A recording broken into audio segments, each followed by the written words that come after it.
రాష్ట్రంలో ఎన్నికల ప్రచారం జోరుగా సాగుతోంది. శ్రీకాకుళం జిల్లా ఇచ్చాపురం ఎమ్మెల్యే బెందాలం అశోక్ డొంకూరు నుంచి ఎన్నికల ప్రచారాన్ని ప్రారంభించారు. స్వగృహంలో పూజలు చేసి ప్రజల్లోకి వెళ్లారు. శ్రీకాకుళం ఎంపీ రామ్మోహన్ నాయుడుతో కలిసి డొంకూరు నుంచి కుల్గాం వరకు ర్యాలీ నిర్వహించారు.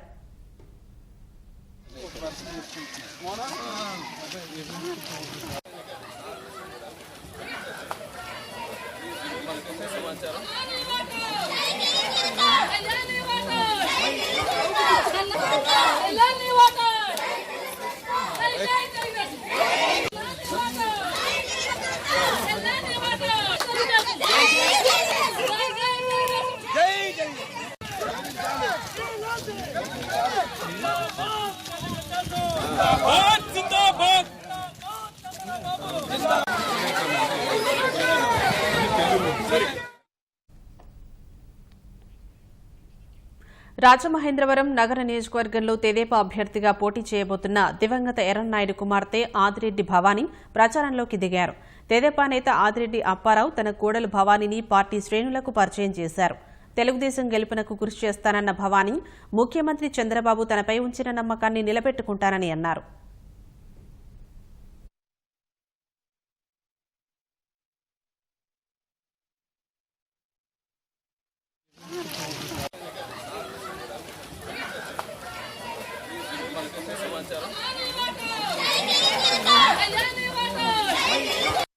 రాజమండ్రి నగర సీట్ ని నాకు ఇచ్చినందుకు తెలుగుదేశం పార్టీ అధినేత నారా చంద్రబాబు నాయుడు గారికి నా కృతజ్ఞతలు. అందరికీ పరిచితులే, నా తండ్రి ఎర్రంనాయుడు గారు అందరికీ పరిచితులే.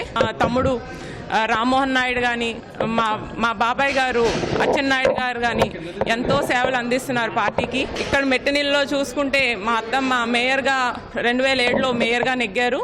ఆ తర్వాత మా మామయ్య ఎమ్మెల్సీగా కూడా చేయడం జరిగింది 5 సంవత్సరాలు. ఇక్కడ నా భర్త వాసు గారు ఎన్నో సంవత్సరాలుగా ఆయన చాలా ఇక్కడ పార్టీకి సేవలు అందిస్తున్నారు. ఈ నేపథ్యంలో వీళ్ళ ఇటు అటు 2 వైపులా చూసుకొని ఎంతమంది రాజకీయ అనుభవాలు ఉన్న కుటుంబాల నుంచి వచ్చినందుకు చంద్రబాబు నాయుడు గారు సెలెక్ట్ చేశారని నేను భావిస్తున్నాను. అంటే నేను చేయగలను అని ఆయన నమ్ముతున్నారు. అదే నాకు చాలా కొండంత బలంగా ఉంది. తప్పకుండా ఆయన అడుగుజాడల్లో నడుచుకుంటాను. ఈ రోజు నుంచి ఇంక ప్రతి క్షణం టీడీపీ గెలుపు కోసమే పనిచేసేది. ఇంకా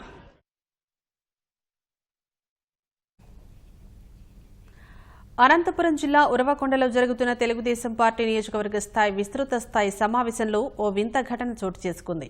సమావేశంలో పాల్గొన్న ఎమ్మెల్సీ పయ్యావుల కేశవుని అనుకోని అతిథి విచ్చేసి ఆశీర్వదించింది.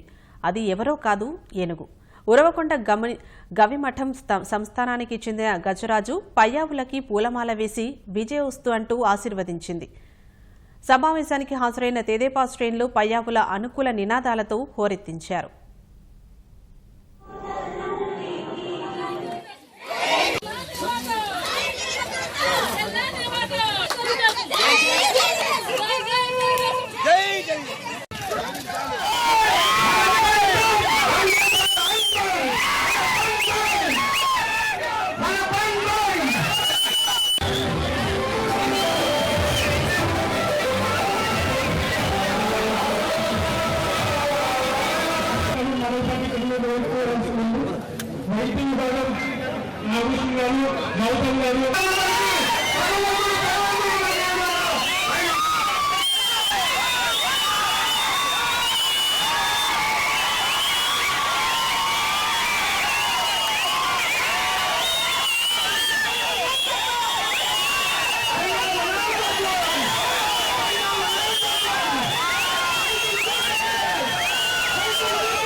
కృష్ణా జిల్లా గుడివాడ శాసనసభ నియోజకవర్గాన్ని రాష్ట్రంలోనే ఆదర్శ నియోజకవర్గంగా తీర్చిదిద్దుతానని తెలుగుదేశం పార్టీ అభ్యర్థి దేవినేని అవినాష్ హామీ ఇచ్చారు.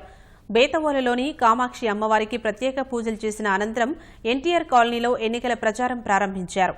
ఇంటింటికి వెళ్లి తెలుగుదేశం పార్టీకి ఓటు వేయాలని ప్రజలను అభ్యర్థించారు. ర్యాలీలో కార్యకర్తలు, స్థానికులు పెద్ద ఎత్తున పాల్గొన్నారు.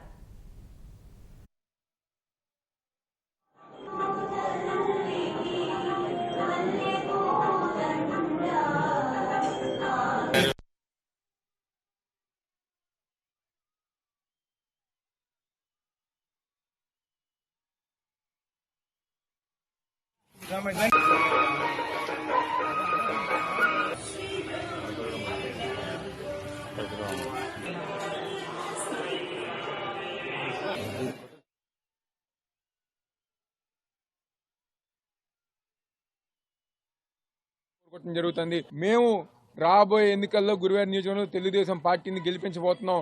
అభ్యర్థిగా మీకు ఓటేయబోతున్నాం. మా అందరి సహకారం, మా అందరి మద్దతు మీకు ఉంటాయని చెప్పని అన్ని వర్గాల ప్రజల దగ్గర నుంచి ఈ రోజు తెలుగుదేశం పార్టీకి మద్దతు లభిస్తుంది. ఒక్క అవకాశం ఇవ్వండి. రాబోయే 5 సంవత్సరాలు ఇక్కడ ఉన్న పెద్దలందరి నాయకత్వంలో ఈ యొక్క గురువారం నియోజకవర్గాన్ని ఒక మోడల్ నియోజకవర్గంగా మార్చి ప్రతి అందరి గారు ఒక ఆదర్శమైన నియోజకవర్గంగా తీర్చిదిద్దడానికి మేము అందరం గారు సహకరిస్తామని చెప్తూ సెలవు తీసుకుంటాం. ఓట్ల తొలగింపు ప్రక్రియను ప్రారంభించిందే వైకాపా అని, అలాంటిది తిరిగి ఇప్పుడు ఇతర పార్టీలపై నిందలు వేయటం ఏంటని పులివెందుల తెలుగుదేశం అభ్యర్థి సతీష్ కుమార్ రెడ్డి అన్నారు. తప్పుని వేరే వాళ్లపై వేయటం వైకాపాకు ముందు నుంచి అలవాటేనని విమర్శించారు. నియోజకవర్గంలో ఆయన ఇంటింటి ప్రచారం నిర్వహించారు. జిల్లా వ్యాప్తంగా ఈసారి ప్రజలు తెదేపాకి పట్టం కట్టనున్నారని ధీమా వ్యక్తం చేశారు.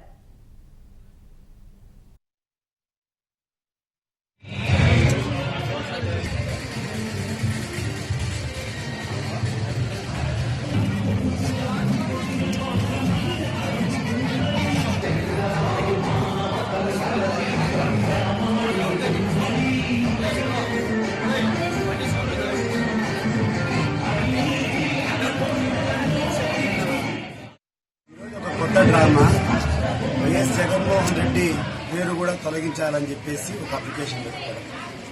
ఇది ఎట్లుందంటే దొంగే దొంగ అని అడచాలనుకోవడం.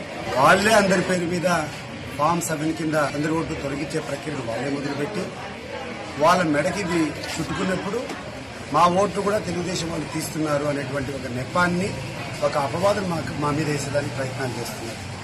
కానీ ఈరోజు ప్రభుత్వం తరఫున ఈరోజు మేము ఎలక్షన్ కమిషన్ గారు కూడా మా పార్టీ తరఫున మేము అడుగుతున్నాం, దీన్ని ఎంక్వైరీ చేయించాలి. అసలు జగన్మోహన్ రెడ్డి ఓటు తొలగించమని చెప్పి ఎవరు అప్లికేషన్ పెట్టారు, దాని యొక్క రూట్స్ ఎక్కడి నుంచి ఉన్నాయి, మొత్తం గుర్తు రద్దు చేయాలని చెప్పి మేము ఇక్కడటువంటి ఎలక్షన్ కమిషన్ కానీ ఇక్కడటువంటి ఆర్ఓ రిటర్నింగ్ ఆఫీసర్ గారిని కోరుతున్నాం. ఆర్టీఐ తరఫున మేము ఒక పిటిషన్ కూడా ఇస్తున్నాం. దొంగలు ఎవరో విధానంగా బయటపడుతుంది. బయటపడినప్పుడు వీళ్ళు తల కూడా ఎత్తుకునేటువంటి పరిస్థితి ఉందని చెప్పి తెలియజేస్తున్నాం.